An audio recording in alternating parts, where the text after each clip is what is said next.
दोस्तों, आज हम चेन्नई की कुछ ऐसी ही चीजों के बारे में आपको बताने वाले हैं जो इस शहर में आपको शहर का अलग अनुभव देगी।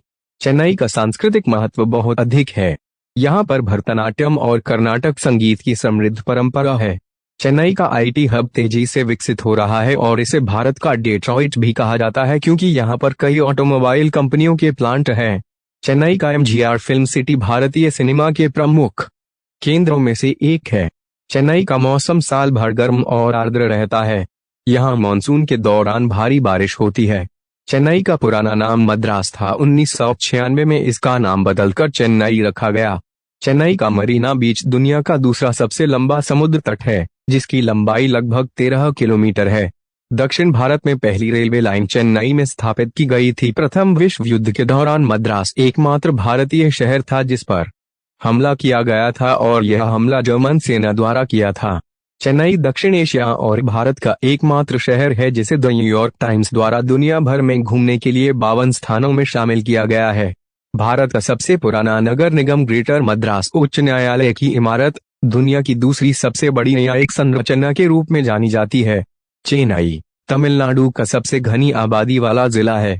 चेन्नई शहर भारत का एक बड़ा सॉफ्टवेयर हब है जो दुनिया भर की कंपनियों को सेवाएं प्रदान करता है। क्रिकेट चेन्नई का सबसे लोकप्रिय खेल है। एम.ए. चिदम्बरम स्टेडियम, जिसे आमतौर पर चेपॉक स्टेडियम के नाम से भी जाना जाता है, देश का दूसरा सबसे पुराना क्रिकेट स्टेडियम है। चेन्नई को अक्सर कॉलीवुड केंद्र के रूप में जाना जाता है क्योंकि यह तमिल फिल्म उद्योग का एक महत्वपूर्ण केंद्र है। यह बॉलीवुड के बाद भारत का दूसरा सबसे बड़ा फिल्म उद्योग है। विश्वनाथन आनंद, दिनेश कार्तिक, मुरली विजय, करुण चंडोक, कमल हासन, ए.आर. रहमान और सी.वी. रमन जैसी कई प्रमुख हस्तियों का जन्म चेन्नई में ही हुआ है। पोंगल का त्योहार भारत के सबसे लोकप्रिय त्योहारों में एक त्योहार है। चेन्नई में किसान इस त्योहार फसल को लगाने के दौरान मनाते हैं। सभी किसान पोंगल त्योहार के जरिए भगवान से अच्छी फसल के लिए कामना करते हैं। पोंगल उत्सव जनवरी माह के मध्य में मनाया जाता है। चेन्नई के लोग कॉफी के बड़े शौकीन माने जाते हैं। चेन्नई के अलवरपेट, रॉयपेटा, मायलापुर के सफर के दौरान रास्ते में कॉफी के लिए प्रसिद्ध कैफे पर एक अलग स्वाद से भी कॉफी का लुत्फ उठा सकते हैं।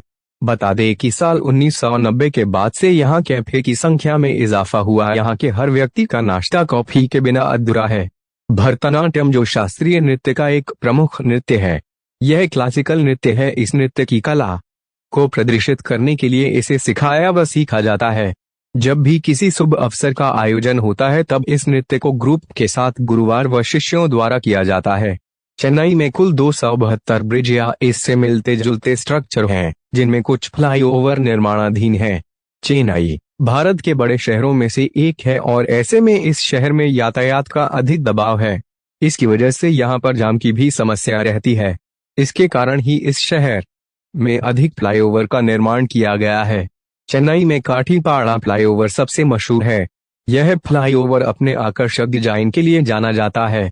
इस फ्लाईओवर का आकार पत्ती की तरह है। शिक्षा का केंद्र चेन्नई में कई प्रतिष्ठित शैक्षणिक संस्थान हैं, जैसे कि भारतीय प्रौद्योगिकी संस्थान IIT मद्रास और अन्ना विश्वविद्यालय। स्वास्थ्य सेवाएं चेन्नई को भारत की स्वास्थ्य राजधानी भी कहा जाता है। यहाँ कई प्रमुख अस्पताल और चिकित्सा संस्थान हैं जो देश भर से मरीजों को आकर्षित करते हैं। मरकजी महोत्सव यह संगीत और नृत्य का महोत्सव दिसंबर से जनवरी तक चलता है। इसमें कर्नाटक संगीत की प्रस्तुतियां होती हैं जो स्थानीय संस्कृति को समृद्ध करती हैं। यह नए कलाकारों के लिए मंच प्रदान करता है और संगीत की परंपरा को आगे बढ़ाता है। चेन्नई भारत के प्रमुख आईटी हब में से एक है, जहां कई बड़ी आईटी कंपनियों के कार्यालय हैं। चेन्नई मेट्रो रेल सेवा दक्षिण भारत की पहली मेट्रो सेवा है जो शहर के यातायात को सुगम बनाती है। यह संगीत और नृत्य का महोत्सव दिसंबर से जनवरी तक चलता है। इसमें कर्नाटक संगीत की प्रस्तुतियां होती हैं जो स्थानीय संस्कृति को समृद्ध करती हैं। यह नए कलाकारों के लिए मंच प्रदान करता है और संगीत की परंपरा को आगे बढ़ाता है। जनसंख्या यह भारत का चौथा सबसे बड़ा शहर है और 2011 की जनगणना के अनुसार इसकी जनसंख्या लगभग 4.6 मिलियन थी। यह शहर बंगाल की खाड़ी के कोरोमंडल तट पर स्थित है और तमिलनाडु राज्य की राजधानी है। चेन्नई की स्थापना 1639 में ब्रिटिश ईस्ट इंडिया कंपनी द्वारा की गई थी। इसे पहले मद्रास कहा जाता था, जिसे 1996 में बदलकर चेन्नई रखा गया। ये तथ्य चेन्नई की समृद्ध संस्कृति, इतिहास और विकास को दर्शाते हैं।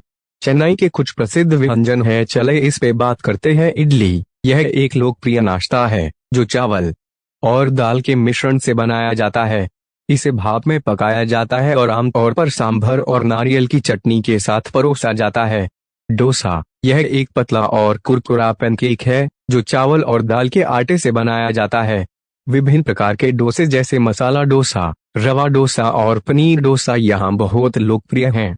सांभर, यह एक दाल का सूप है जिसे सब्जियों और विशेष मसालों के साथ पकाया जाता है। इसे इडली या डोसा के साथ परोसा जाता है। पोंगल, यह एक पारंपरिक दक्षिण भारतीय व्यंजन है जिसे चावल और मूंग दाल के साथ पकाया जाता है। इसे आमतौर पर नारियल की चटनी के साथ खाया जाता है। वड़ा, यह एक कुरकुरी फ्रीड स्नैक है जो दाल के आटे से बनाया जाता है। इसे चटनी और सांभर के साथ परोसा जाता है। अप्पम, यह एक नरम और हल्का पैनकेक है जो चावल के आटे से बनाया जाता है। इसे आमतौर पर सब्जियों या मीट करी के साथ खाया जाता है। मसाला चाय, यहाँ की मसाला चाय बहुत प्रसिद्ध है जिसमें अदरक, इलायची और अन्य मसाले मिलाए जाते हैं। ये व्यंजन चेन्नई की सांस्कृतिक धरोहर और भोजन की विविधता को दर्शाते हैं। चेन्नई में घूमने के लिए कई प्रसिद्ध स्थान हैं, चले इस पे बात करते हैं। मरीना बीच, यह भारत का सबसे बड़ा और दुनिया का दूसरा सबसे लंबा समुद्र तट है। यहाँ सुबह और शाम के समय सूर्यास्त और सूर्योदय का दृश्य अद्भुत होता है। कपालेश्वर मंदिर, यह एक प्राचीन हिंदू मंदिर मायलापुर में स्थित है जो भगवान शिव को समर्पित है। इसकी अद्वितीय द्रविड़ वास्तुकला इसे खास बनाती है। संतुम चर्च, यह चर्च संत थॉमस के मकबरे पर बना है और इसकी वास्तुकला और शांत वातावरण के लिए जाना जाता है। फोर्ट सेंट जॉर्ज, यह ब्रिटिश शासन के दौरान बना एक ऐतिहासिक किला है जो चेन्नई के इतिहास को दर्शाता है। विवेकानंद हाउस, यह वह स्थान है जहां स्वामी विवेकानंद ने 1897 में 9 दिन बिताए थे। अब इसे एक सांस्कृतिक केंद्र में परिवर्तित कर दिया गया है। गवर्नमेंट म्यूजियम, यह संग्रहालय 1851 में स्थापित हुआ था और यहाँ प्राचीन कलाकृतियों का एक बड़ा संग्रह है। वलुवर कोटम, यह तमिल कवि थिरुवल्लुवर को समर्पित एक स्मारक है जिसमें तिरुकुरल के सभी 1330 श्लोकों को अंकित किया गया है। गुंडी राष्ट्रीय उद्यान, यह एक सुंदर उद्यान है जहां विभिन्न प्रकार के वन्यजीव और पक्षी देखे जा सकते हैं। बेसेंट नगर बीच, यह एक शांत और सुंदर समुद्र तट है जहां लोग आराम करने और पिकनिक मनाने आते हैं। इन स्थलों पर जाकर आप चेन्नई की सांस्कृतिक धरोहर, इतिहास और प्राकृतिक सुंदरता का अनुभव कर सकते हैं। अगर आपको वीडियो पसंद आई तो लाइक करें, शेयर करें, सब्सक्राइब करें प्लीज। वीडियो देखने के लिए